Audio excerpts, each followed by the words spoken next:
Assalamualaikum warahmatullahi wabarakatuh. Alhamdulillah wa syukurillah, la haula wa la quwata illa billah. Amma ba'du. Yang terhormat Bapak dosen Imam Faizin yang selaku pengampu mata kuliah usul fikih dan juga teman-teman yang berbahagia. Di sini kami selaku kelompok 5 akan mempresentasikan hasil diskusi kami yang berjudul Shot Adhariyah, Madhab Sahwi, dan Syar'u Mangqoblana. Sebelumnya, izinkanlah kami memperkenalkan diri terlebih dahulu. Yang pertama, Sevia Cindy Aditya dengan NIM 2120078. Yang kedua, Salma Adibah dengan NIM 2120082. Yang ketiga, Isfina Naziha El-Fatia dengan NIM 2120083. Yang keempat, Amirul Mukminin dengan NIM 2120089. Yang kelima, Eva Asbia dengan NIM 2120099. Selanjutnya, kami akan mempresentasikan hasil diskusi kami.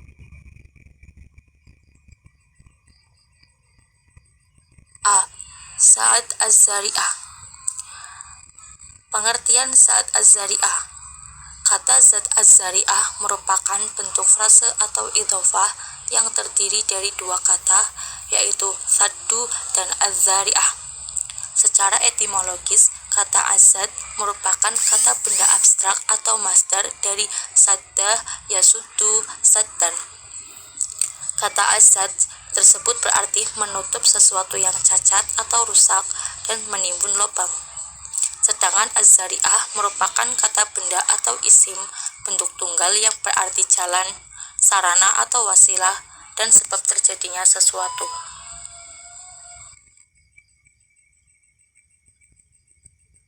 Poin kedua, dasar hukum ad-dhariyah.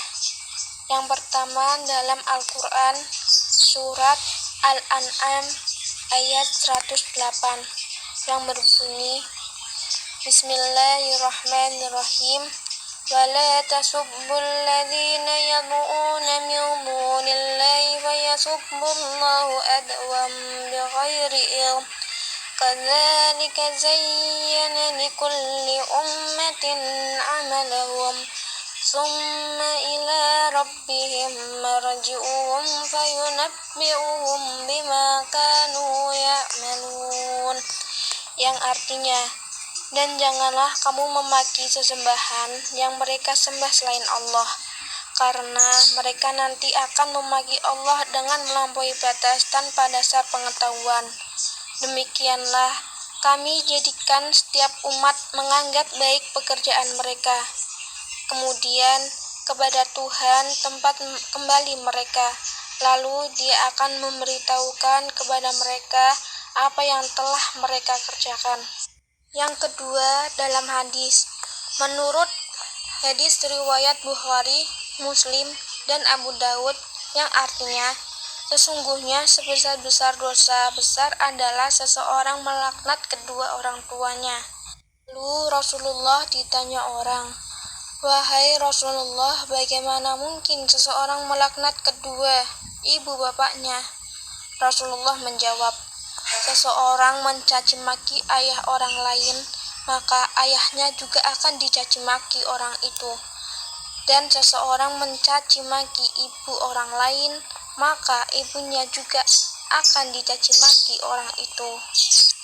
Yang ketiga, kaidah fikih. Di antara kaidah fikih yang bisa dijadikan dasar penggunaan Shot az-Zariyah adalah dar'ul maqasidi muqaddamun ala jalbil masalih, yang artinya meninggalkan keburukan, mafsadah lebih diutamakan daripada meraih kebaikan, maslahah. Yang keempat adalah logika. Secara logika, ketika seseorang memperbolehkan atau memerintahkan sesuatu, maka ia juga akan memperbolehkan segala hal yang akan mengantarkan terwujudnya tersebut. Begitupun sebaliknya, ketika seseorang melarang sesuatu, maka ia pun melarang segala hal yang dapat mengantarkan kepada sesuatu yang dilarang itu.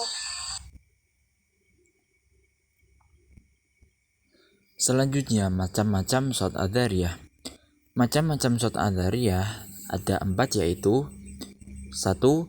Suatu perbuatan yang memang pada dasarnya pasti menimbulkan kerusakan atau mafsadah.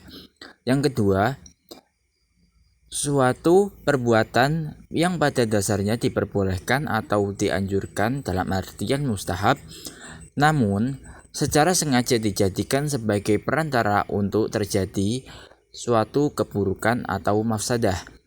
Yang ketiga, suatu perbuatan yang pada dasarnya diperbolehkan namun tidak disengaja untuk menimbulkan suatu keburukan atau mafsadah, dan pada umumnya keburukan itu tetap terjadi meskipun tidak disengaja.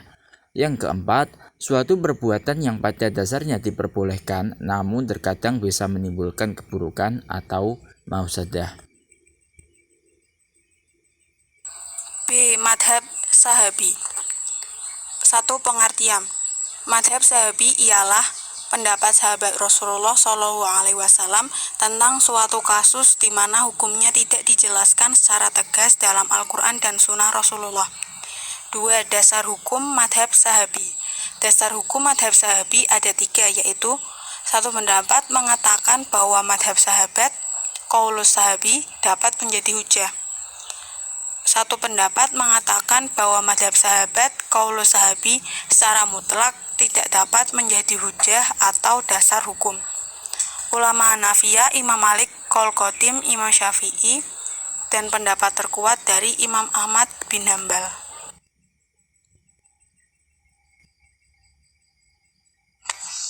Pengertian syar'u man qablana. Syar'u man qablana adalah hukum Allah yang dibawa oleh para nabi atau rasul sebelum Nabi Muhammad SAW dan berlaku untuk umat mereka pada zaman itu. Kemudian untuk dasar hukum syar'u man qablana, yaitu terdapat dalam Quran surat Asy-Syura ayat 13. Dengan terjemahan, Dia telah mensyariatkan bagi kamu tentang agama apa yang telah diwariskannya kepada Nuh dan apa yang telah kami wahyukan kepadamu dan apa yang telah kami wasiatkan kepada Ibrahim, Musa, dan Isa, yaitu tegakkanlah agama dan janganlah kamu berpecah belah tentangnya. Amat berat bagi orang-orang musyrik agama yang kamu seru mereka kepadanya. Allah menarik kepada agama itu orang-orang yang dikehendakinya dan memberi petunjuk kepada agamanya orang yang kembali kepadanya.